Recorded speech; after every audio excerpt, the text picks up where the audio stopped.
back to Dunetos Fitness. We're going to talk about a push press. It's similar to that press with our upper body mechanics that we've gone over. So we're going to have the barbell in our rack position, our front rack position, maintaining the stabilization with our core.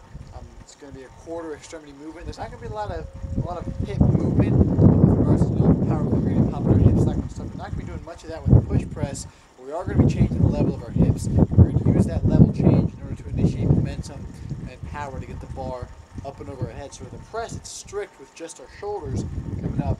With the push press, we're going to be kind of bending down a little bit at our knees and our hip back as if you're going back into a squat. And we're going to come up onto our toes, translating that power or transferring that power, I should say, from the heels to the toes like we would do on a clean, just getting that weight over our head using that momentum. So you'll notice if you were to do presses, at a max set of reps at a low weight, once you hit that max rep, let's say your max was to be at 30 or something, you'd stop, and then you can begin to push press, and you would see a significant difference in the power output.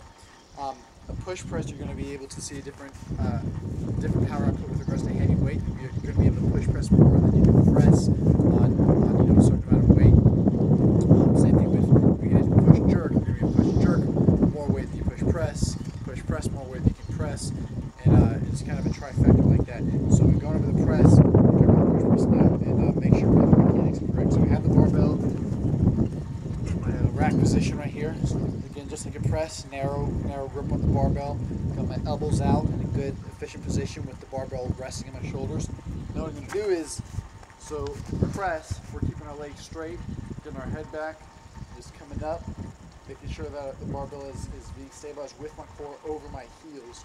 So I'm not out or too far extended in, but I'm just directly over my heels. Same thing with the push press, but what I'm going to do is I'm going to work on my lower body a little bit, and like I was saying, I'm going to act as if I'm going into that squat position. So my hips going to come out first, and then my knees are going to bend. So my torso is still erect, but I'm initiating this with the hips. That way, when I bend my knees, I'm not going to be coming back and leaning back like this. It's going to be bad for my back in an inefficient position to express force into the barbell. So I bring my hips back first, bend my knees, and then I'm going to push up. And when I push up with this, with my legs, that's what I was talking about. You're going to transfer that power from your heels into your toes. That weight's going to go from your heels into your toes, and you're going to push up onto your tippy toes, and you're going to get that barbell over your head. So you're going to hips out, come in, and you're going to press up again. All right, so you're going to notice more force being applied from that momentum being developed in your heels all the way up through your body. You're going to notice more momentum and more force into the barbell when you press. Okay, so just make sure that you're initiating this with your hips coming out first, as if you were squatting. You want to make sure that we don't get in a bad position when it comes to high volume reps. When it comes to heavy weight, we're going to have a tendency to arch the thoracic spine. We don't want to do that. Okay, we know that that's a common tendency in a lot of different movements. We're going to make sure we avoid that. All right, that's your push press. Go ahead and practice that. You're going to be using that when it comes to, like I was saying before, you're going to tire out on presses maybe. You're doing a heavier weight, you're going to need to push press. The point is to get barbell from point A to point B.